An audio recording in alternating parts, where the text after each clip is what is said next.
This is the newsroom for Thursday, November 5, 2020.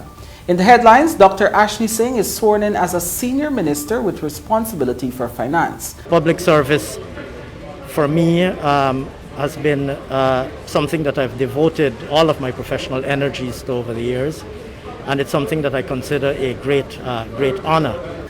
The doctors who were held responsible for the death of 3 cancer patients are removed from the Georgetown Public Hospital. Businesses in Georgetown are reeling from the aftermath of Wednesday's floods.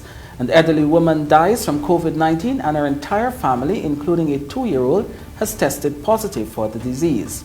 From telephonist to manager and tourism advocate, we bring you the Petal Ridley story.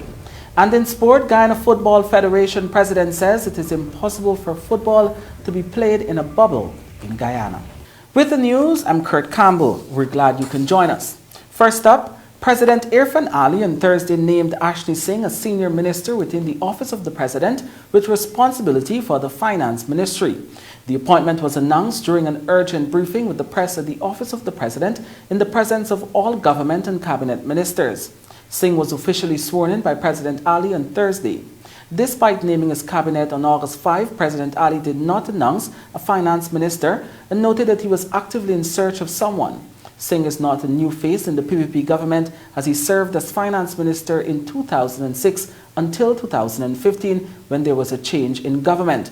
A release from the government noted that the office of the president will retain its oversight role, but Dr. Singh will have responsibility for finance.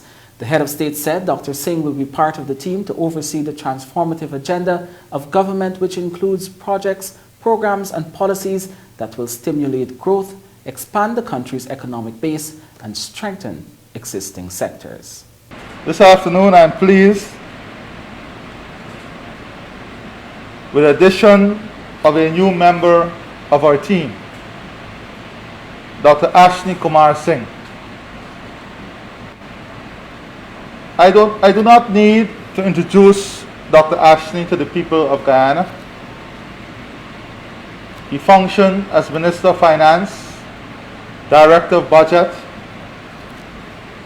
in the Auditor General's office, and also held international appointments. Dr. Ashley Singh will bring with him those values, attributes, and experience to add to the dynamic, versatile team that we have in government today. I, Ashley Kumar Singh, do hereby solemnly declare that I will bear true faith and allegiance to the people of Guyana, that I will faithfully execute the office of senior minister in the office of the president with responsibility for finance, without fear or favor. First of all, I'd like to thank President Ali, Vice President Jagdeo, and Prime Minister Phillips for inviting me to rejoin the cabinet.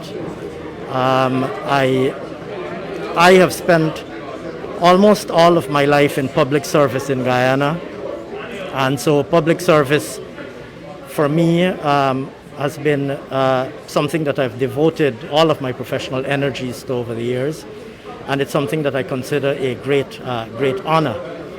And so having been invited by the President to join his cabinet is a tremendous honor. I consider myself greatly honored and greatly privileged, and perhaps most importantly, deeply humbled by the fact that he considered me for this appointment and extended the invitation to me. The medical doctors who were removed in the misadministration of drugs which led to the deaths of 3 children at the Georgetown Public Hospital Corporation were relieved of their duties, according to several well-placed sources. In January last year, 3 children succumbed while receiving treatment for leukemia, a form of cancer, at the hospital. The 3 children received the medication between January 3rd and 4th, 2019. On January 5, the doctors became aware that the medication was administered incorrectly. And within hours of receiving the medication, the children started to experience strange symptoms and cried out for pain in their legs and arms. On January 14, the first child, 7-year-old Kerwin Edwards, died. Then, 4 days later, it was 3-year-old Roshini Sigobin. In another 8 days, the third child, 60-year-old Shariza Mendonca, died. The newsroom was informed that the 2 junior doctors and the pediatric supervisor were sanctioned and have not worked with the hospital since the investigation was launched.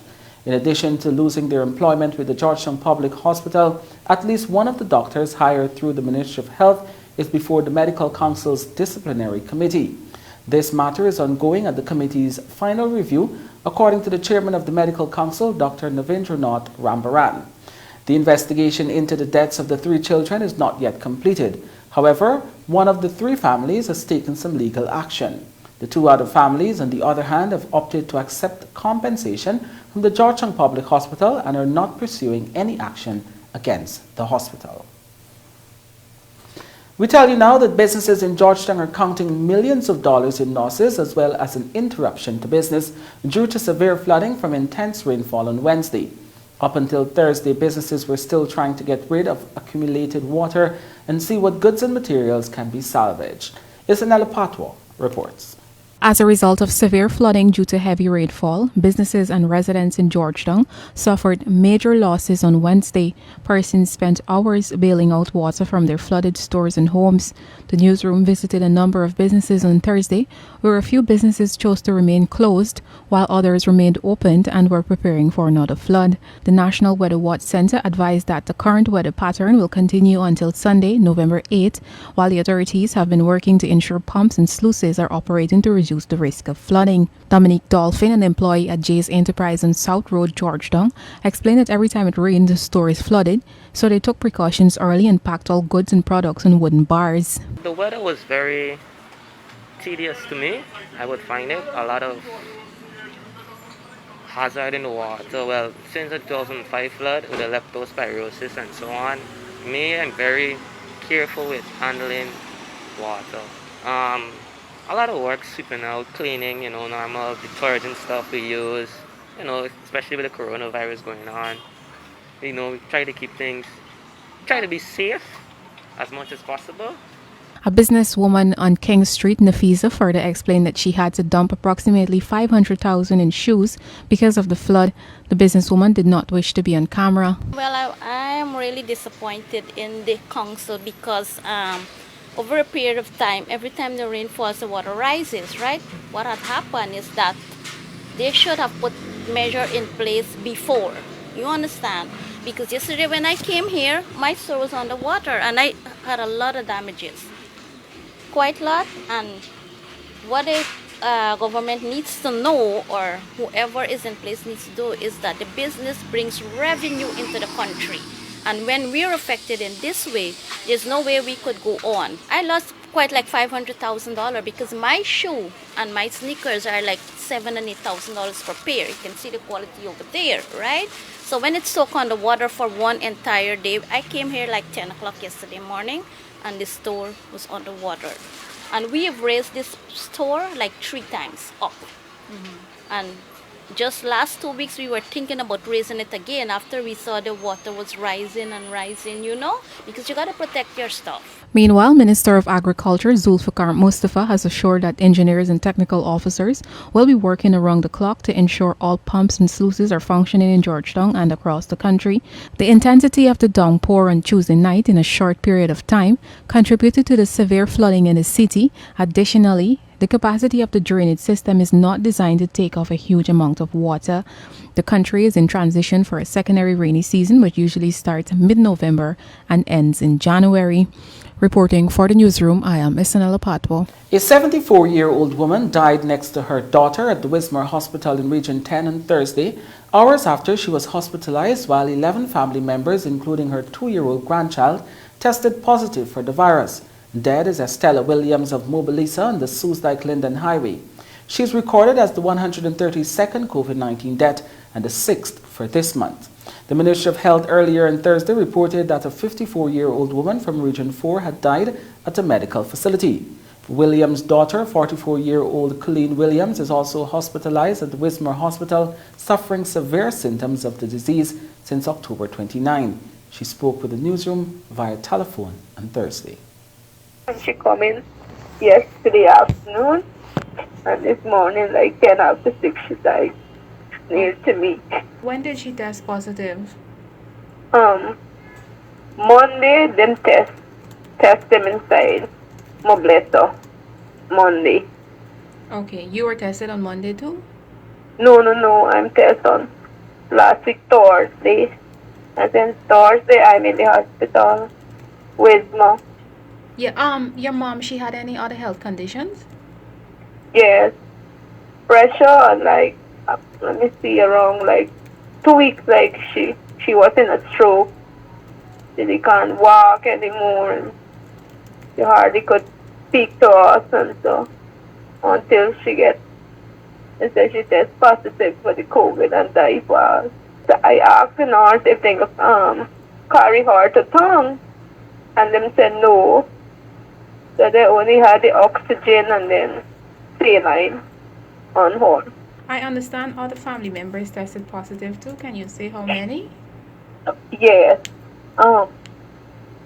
My family, my husband and 4 sons test positive. So it's 5 for them. That's all or any more? No, you get more. You get my sister. My sister, she ain't test positive. She negative, Okay. and she children them test positive. How much children? Just now. We want to so the what 7 of them. Last week Thursday, I do the test and get the results. Sunday. Sunday you got the results. Yeah. But were you in the hospital all the time or until Sunday? Yes. Okay. Why did you take the test? Did you have any signs or symptoms of COVID? Yes, I feel sick at home, right? Like nearly a week and a half. I get a cold, and this cold like started to give me fever, like an inward fever, and then I start to cough, like a dry cough. And while it's coughing now, like it start to hurt my chest and my back, and my head hurting bad. I can't cough, hurt, and I stop smell, stop eat. I eat for 1 week home. I can't eat, and then I telling my husband now. I say like me feel well. Me say like I get this cold and it's not an ordinary cold. It's that I feel sick and I get a more weak. Me say, what we could do now? I study in this sickness and I tell my children, they only come in and hug me and kiss me. And I said, no, baby. He said, y'all don't do that. Y'all don't come close to me. He said, because me feel good. So like I getting more sick and more weak, so I had to call the taxi and come out alone to Linen Hospital and do the test. And when the result come, it's positive. The Ministry of Health on Thursday recorded 69 new COVID-19 cases from 355 tests. This brings the overall number of positive cases to 4,393. The total death toll now stands at 132, while 3,409 persons have recovered. 52 of the new cases were recorded in Region 4. The other cases were recorded in Region 3 with 8 cases. Region 1, 2, Region 5 and 6 each recorded 2 new cases, and Region 10 recorded 1 new case. There are 11 patients in the COVID-19 intensive care unit at the Georgetown Public Hospital. 69 patients are in the institutional isolation and 772 are in home isolation. To date, the ministry has tested 21,091 persons. The communities of Warapuka and Waramuri in Maruka Region 1 have requested sanitizers and masks as the number of positive COVID-19 cases continue to increase. The communities are located in close proximity to Cabana, which has 52 active cases. The newsroom on Thursday spoke with the Tushao of Waramuri, Learmond Emmanuel, who noted that 30 residents tested positive for COVID-19, while the Tushao of Warapuka, Alan Henry, who noted that 3 residents have tested positive for the disease.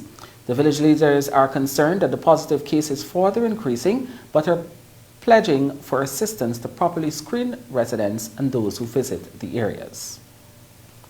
Presently within the village, we have 30 cases. We did an additional 29 from within the village, and We're waiting for results, so be back here probably in next 2 days.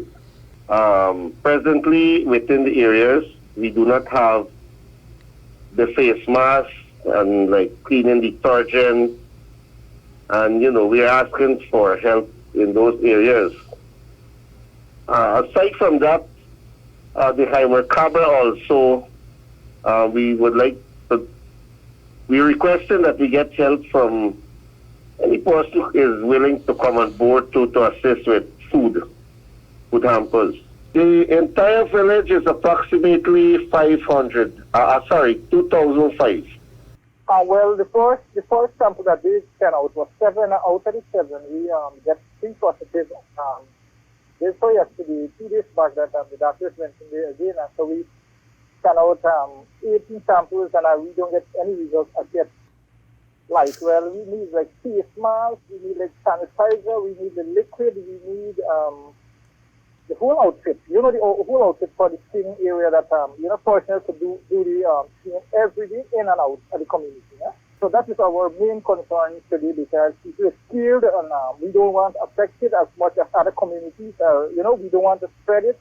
We want it to be controlled. In June 2020, Morocco was reported as the epicenter for COVID-19 cases in Region 1. Recently, the community of Guyana began recording an increased number of cases, forcing village leaders to initiate a lockdown. On Wednesday, Minister of Health Dr. Frank Anthony said the active COVID-19 cases in Guyana reduced from 62 to 52. He said although more tests are being done, there have been a spike in positive cases since the lockdown. Still ahead on the newsroom, UG slashes the fees to use its facilities by 50%. And the Private Sector Commission says it stands unified with its members and will continue to take principled positions on issues of national importance. Stay with us. You're watching the newsroom. Following consistent requests from students to reduce the fees for the use of facilities, the University of Guyana has approved a 50% reduction. This means the students will now only be required to pay $25,000 instead of $50,000. This decision was welcomed by President of the University of Guyana Student Society, Jafar Gibbons, who told the newsroom in an interview on Thursday that any effort to reduce the burden on students during the COVID-19 pandemic is welcomed. It is enough given the fact that, we're asking, to in terms of, understand that we are going through what it is we are going through. Parents lost their jobs, students have lost their jobs. Some of the payments, while the tuition remains the same, our facility fee didn't change. However, we aren't being able to access some of those facilities. And we think a relief in the cost of the facility fees was fair. I think it's fair that we have been able to establish a compromise. I can tell you from feedback students, it has been received and welcomed by all. So yes, it is fair, not only from UGSS perspective, but from the students themselves, who evidently makes up the UG on Wednesday said it recognizes the prevailing and escalating social and economic impacts of the COVID-19 and decided on the reduction for the academic year 2020-2021. The facility fees cover laboratory equipment, classroom improvements, internet access, books, and other materials. The Private Sector Commission says it stands unified with its members and will continue to take principled positions on issues of national importance. This comes even as the Commission is settling into a new chairman in the person of Nicholas Boyer, who assured that the public can expect more of the same ethical leadership. The Private Sector Commission is assuring the public it is stronger among its membership than it has ever been, and its affiliation continues to grow in spite of the stance taken during the 5-month delay in the declaration of the March 2, 2020 election results. During a recent interview with the Newsroom, Private Sector Commission Chairman Nicholas Boyer said that the public can continue to expect the Commission to take a principled stance on national issues that affect its membership equally. The Private Sector Commission, under the leadership of Captain Gerald Gavaya, was heavily criticized for the stance taken as a body in calling on the then APNU-AFC government to accept defeat in the March elections while it held on to power for 5 months. Boyer, who has since taken up the mantle, defended his predecessor and said the position the PSC took was purely on the side of democracy and the rule of law. So you've not lost members? No. Have you gained? We have gained. We have certainly gained a lot of members. From the thrust that Captain Gavaya made in March and through August, unfortunately, he had to delay the annual general meeting until August. But that thrust of him running the commission really set out an interest, and we even regained some members we had lost as a result. So I would say we are stronger now than ever before. And it is because we had taken principled positions. Some members of the private sector had broken rank and publicly stated that it was not in agreement with actions taken by Gavaya. 3 months after a winner was declared and a new president was sworn in, Boyer now says the Private Sector Commission is very strong and united. I would say we are very strong and united now because our focus is to improve the way business is done and to improve the economy, especially given the coronavirus pandemic. That is a thing that unites us. We're all equally affected by the pandemic. We're all focused on how do we get out of the pandemic and grow our economy, especially with the advent of an oil industry. Boyer said the Private Sector Commission has not lost any of its members and in fact has gained members. As the new chairman, Boyer said one can expect the same kind of leadership from him. You see, what really attracts people to advocacy bodies like this, for us the Chamber of Commerce and then the Private Sector Commission, is that they take principled stances that are in the interest of the nation. It's not in the interest of one person or a few persons. It's in the interest of the nation. And Captain Gavaya, when he took his stances, always said it was because of he was being on the side of democracy and the rule of law. Could we continue to see that same stance as relates to the principles coming from it? Yes. Boyer has outlined his plans for moving the Private Sector Commission forward, and it rests on 3 broad principles: inclusivity of all members, transparency to make more persons aware of what the Commission does and where it can help, and continuous improvement. Kurt Campbell, Newsroom. The Oriala cheese factory has not operated for over a decade and is now in a deplorable state. The government recently announced plans to reopen the factory, but the Tushao Carl Pinox, during an interview with the Newsroom, said that major works will need to be done in order to resuscitate the factory. No assessment was ever done to determine if it is even feasible to reopen the factory. However, the Tushao explained that the factory would greatly benefit the community more than it did over 20 years ago. Isanella Patwa tells us more.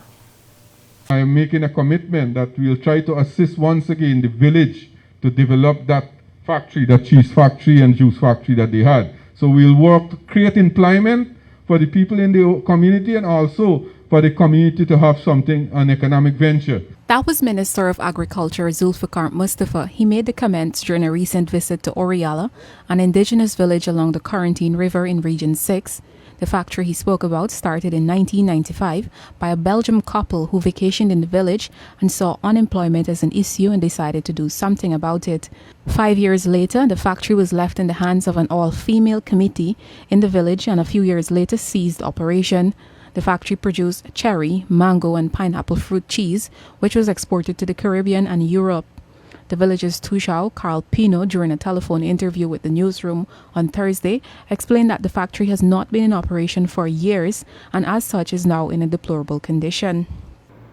It may have to have major works because there was a solar panel, a solar power system set up. It's not functioning anymore. I don't know what became of the batteries. I think the last managers caused the system to deteriorate and it's not functioning any longer. The other machines that were there, like there was a packaging machine, a sealing machine.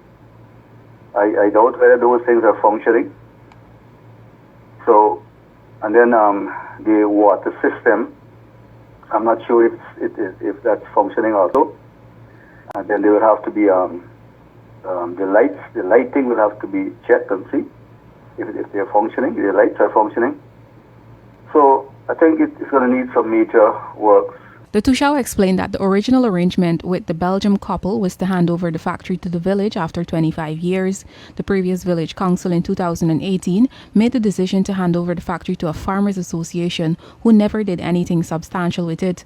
Once the factory is reopened, the Tushao explained that they do not plan on restarting the fruit cheese operation. It's still in the hands of that association, but we're trying to get it over back to the council, because at one time we were thinking of doing other products, making other products such as local snacks, packaging, and so on.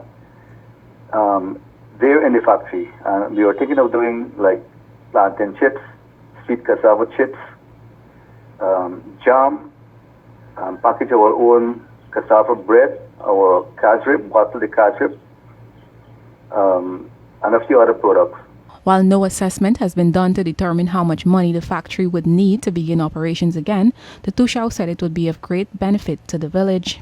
Yeah, I think it can be feasible once we get the necessary equipment, and I believe it will be helpful to the community.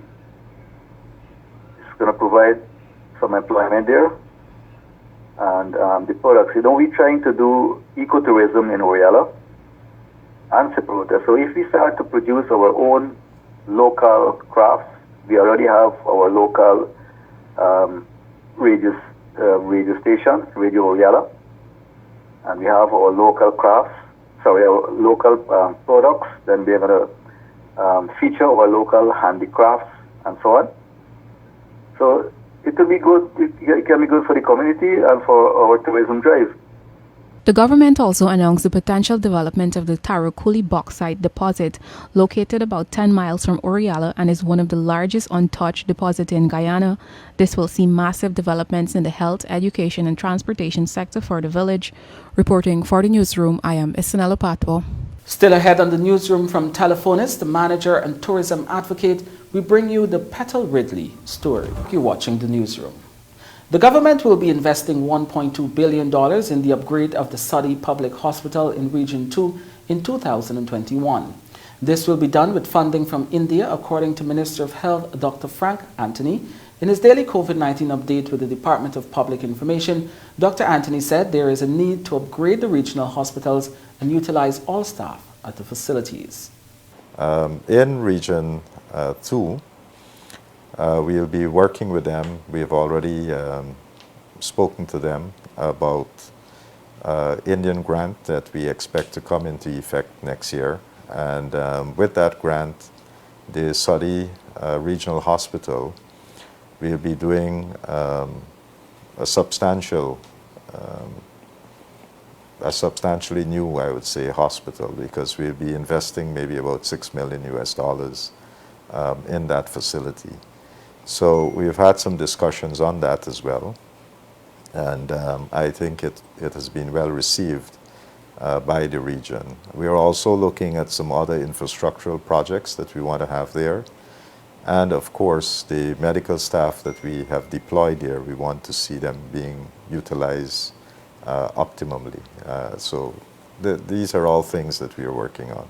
Almost 5 decades ago, in 1974, a young Petal Elizabeth Ridley entered the local hotel industry at the Trust House Fort Group of hotels in Kingston, now known as the Pegasus Hotel. Today, she still works in the industry and says her highlight will always be customer satisfaction. Petal's dedicated service to the hotel industry and tourism landed her a national award. The spotlight is being placed on Petal's accomplishment as part of a series of stories focusing on the contributions of individuals to Guyana's tourism product as Tourism Awareness Month is being observed this November.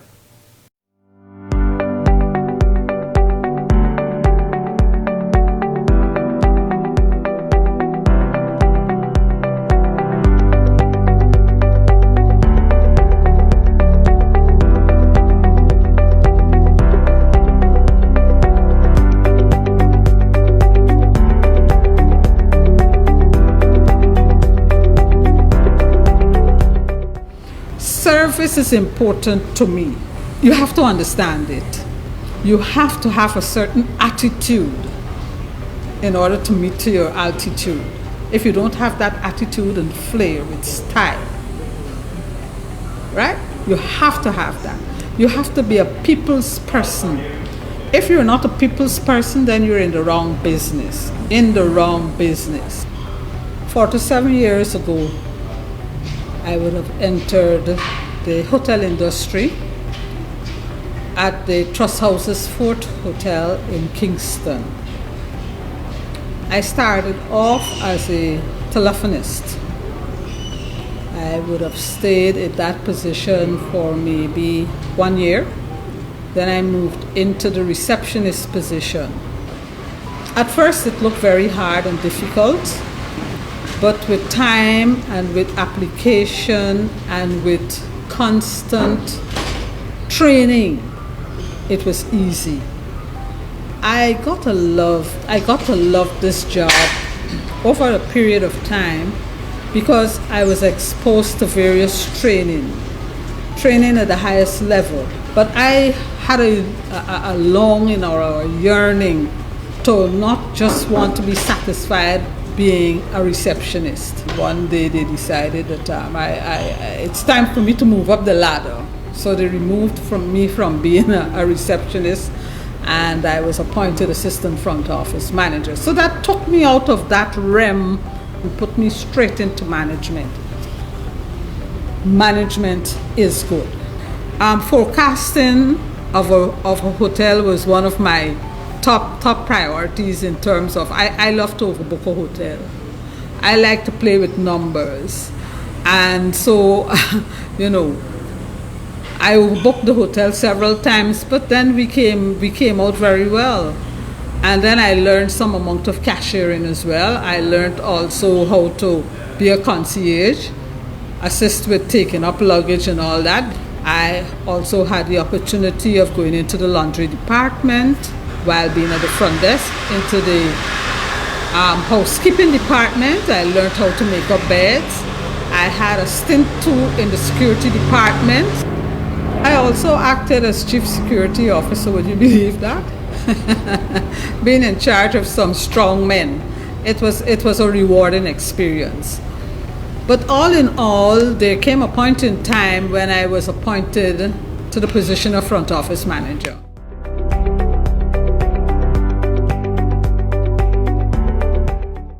And that came with a lot of responsibilities and a lot of duties. And as you're aware, Mr. Campbell, I normally come to work at 6 o'clock every morning and I leave whenever the work is finished. And that was 47 years ago, and I'm still doing that to date. I would have had the opportunity of representing the Pegasus Hotel on the Tourism and Hospitality of Association board. When I left the Pegasus Hotel, I then worked for the Ocean View International Hotel. So I took my knowledge and my experiences at the Ocean View Hotel. There is where also I was placed on several boards. I was exposed to the Guyana Tourism Authority. I served there on the board of directors for a number of years. I served at TAG in the capacity of vice president and other capacities. After I left the Ocean View International Hotel, I retired myself. I decided that it's time for Petal to do Petal, for Petal to be that entrepreneur herself rather than doing it for somebody else. And I did start off. I have Petal Spectacular Events, and that's a whole company that deals with transportation, that deals with conference booking, that deals with decorating, because I love that, as you're aware, that deals with people's skills, that deals with training. And I came here one night and I had a discussion with the then general manager, Mr. Mohari. And he said, what are you doing? And I told him what I was doing. I was doing my own business. And he said, no, I need you here. And I said, okay, I'll give you 1 year. I'm in the sales and marketing department and I like selling. It's all about selling, it's all about negotiating, it's all about knowing people.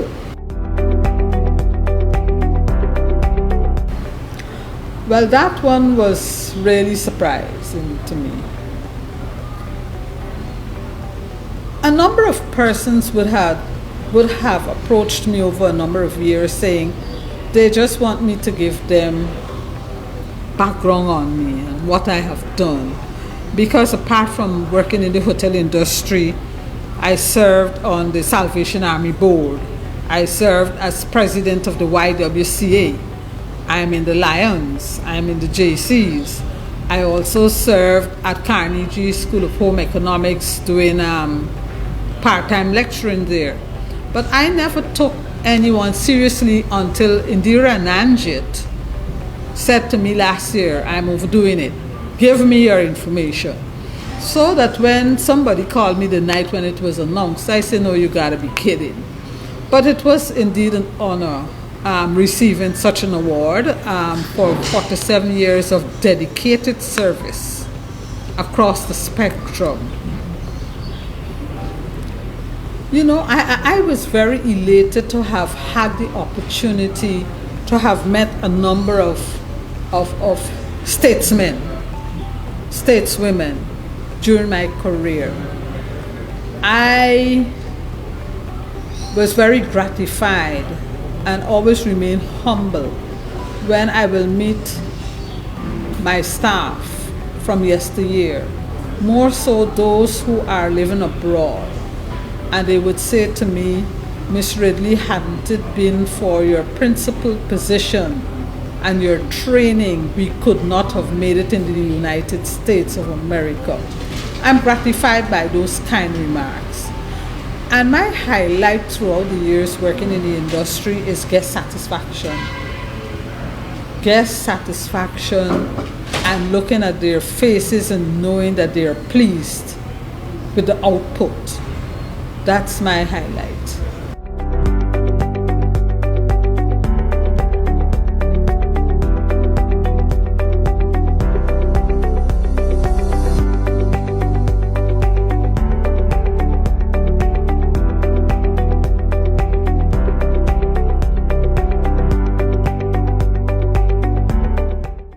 When the newsroom returns, the financial weather and bridge reports along with sport.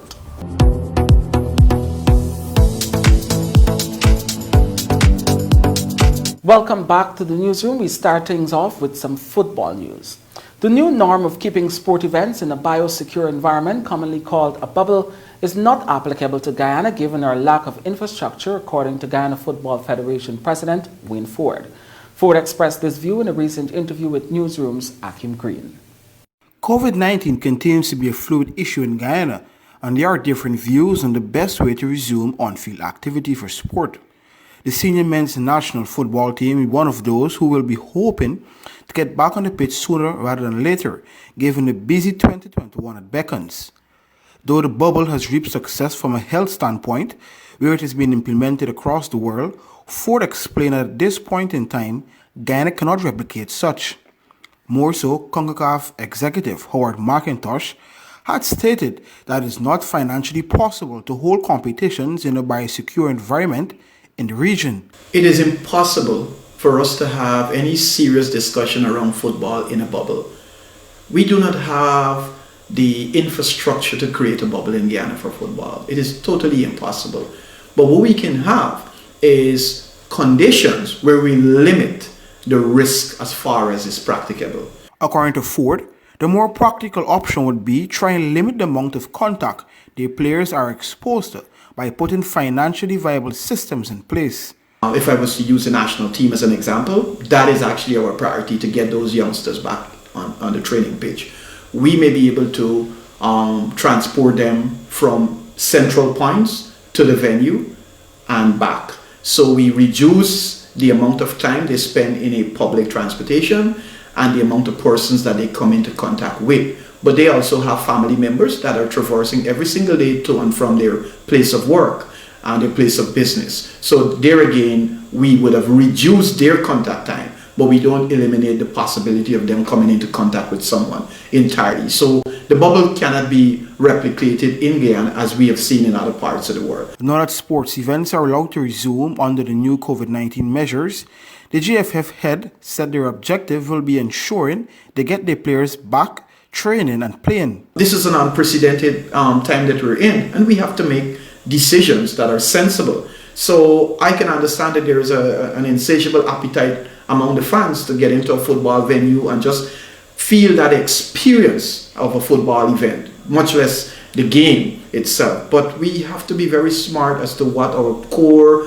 objectives are, and the core objectives at this moment is to don't allow those players to fall too far behind in their developmental trajectory. They have to be back training and playing football. The decision the GFF takes as it regards restarting on-field activities will be based on the requirements they would have to fulfill from the Ministry of Health. For the newsroom, Akim Green. For some cricket news now, defending champions Mumbai Indians have stormed into the 2020 Indian Premier League final after they crushed Delhi Capitals by 57 runs in Qualifier 1 on Thursday in Dubai.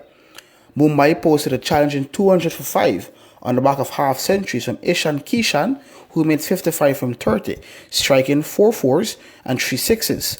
Sukumar Yadav made 51 of 38 balls, hammering 6 fours and 2 maximum. Hardik Pandya made a 14-ball 37, where he struck 5 sixes in a 6-run partnership of just 23 balls with Kishan.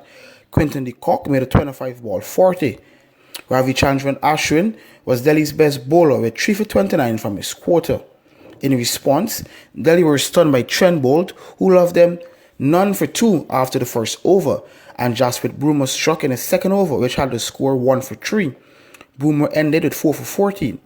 Marcus Stoinis made 65 of 46 balls, and Akshar Patel made 42 of 33 and got Delhi up to 143 for 8. Delhi will now play the winner of the Sunrisers Hyderabad and Royal Challengers Bangalore clash for another chance at the final. Sunrisers and RCB clash in the first eliminator on Friday from 10 hours. Still on the IPL, Guyana Amazon Warriors performance analyst Saurabh Walker of India believes the absence of Suresh Raina was a major blow to Chennai Super Kings' campaign in IPL 2020. The three-time champions failed to make the playoff for the first time and finished in the penultimate spot on the table. Walker also highlighted Chris Gale's batting powers, which led the resurgence of Kings 11 Punjab as the most memorable moment of the tournament. Where do you think things went wrong for Dhoni's team? I think for them, if you look at the batting lineup or the batting approach in the IPL, I think they completely missed out. They were missing Suresh Raina. Yeah. In the batting lineup. If you look at Suresh Raina's IPL record, he has represented CSK in almost 190 games. Right. The average of almost 35 and a strike rate of 140. If someone like Raina, you missed out in the batting order, who dominates spinners in the middle overs, and then MSD comes and finishes games in the death overs. So because of there's no Raina, so the similar role they thought Kedar might do it, but they tried Kedar, they tried Ambati, and they tried Rituraj Gaikwad in that spot, and they just failed to deliver the same role. So I think somehow in first 10 or 12 overs, CSK's batting lineup was all around Raina, and all those big hitters used to play around him. So they completely missed him out. So I think that was the that major turning point for CSK in this IPL. And then they were missing Harbhajan Singh as well in the bowling attack, and then even the experience of Harbhajan Singh they were missing. Yeah, and then Dwayne was not fit for most of the games. Dwayne Bravo. Dwayne Bravo, the guy who used to bowl most of the overs in the death overs. So much of experience missed out in this IPL. So that was the main reason. This tournament really served out some memorable moments, some outstanding performances. We saw one that stood out for me was Rahul Tewatia, hitting those 5 sixes off Sheldon Cottrell to win that game when it seemed as though all was lost. But for you, one of the outstanding moments that stood out for you in IPL 2020? for me, I've been the Chris Gayle fan, and Chris Gayle making comeback and smashing everyone out of the park, and then showing his back sign saying "Universal Boss." These are the glimpses. You wait to watch the IPL, the big man performing on the bigger stage, 40 years of age. Still, he wants to prove himself. So it was a good moments in the IPL. The 2020 Ordinary Congress of the Guyana Football Federation, postponed in May due to the COVID-19 pandemic, will take place on December 12th at the Pegasus Hotel in Georgetown. The Congress will provide an opportunity to reconvene the football community after a challenging and disrupted year, update the GFF membership on the Federation's achievements, and agree on strategic priorities for the year ahead as officials look to phase in football activities. We are delighted to be able to stage this important milestone in football calendar before the end of the year, said GFF President Wayne Ford. He added, the Congress is a vital pillar in the governance of football and offers a platform to share the progress we have made in developing football in this extraordinary year. We will also lay out our plans for the next phase of our strategic vision to grow the game. We are confident that 2021 will be a year of growth for domestic and international football for Guyana. And finally, some table tennis news. The table tennis players could be back to competitive action by the end of November, with the National Association finalizing plans for a restart the competition. More in this report. The association will look to follow all rules and regulations set by the Ministry of Health in order to ensure the safety of its players and officials. According to Guyana Table Tennis Association President Godfrey Monroe, the athletes' health, well-being and safety is of paramount importance to us, so we want to ensure we get this right as we venture out. In this regard, we will use the National COVID-19 Task Force and the International Table Tennis Federation guidelines, and will be using some independent health personnel to assist us with review of our processes, while ensuring necessary approvals from the Ministry of Culture, Youth and Sport are secured. End quote. The plan is to use the top 12 and top 16 dual format, which will allow the opportunity to schedule and timetable the matches well in advance, so players will be aware of their schedules. It also limits the amount of players participating in the competition, so as to comply with the social distancing policy. The intention is to invite players as they are scheduled to play, so the venue would not have more than 6 players in the area at one time. Both junior and senior players will be engaged, and the intention is to provide trophies for the former and cash incentives for the latter. Matches will be streamed online since spectators will not be allowed. For the newsroom, Akim Green. And that's it for our newscast tonight. My name is Akim Green, and thanks for watching.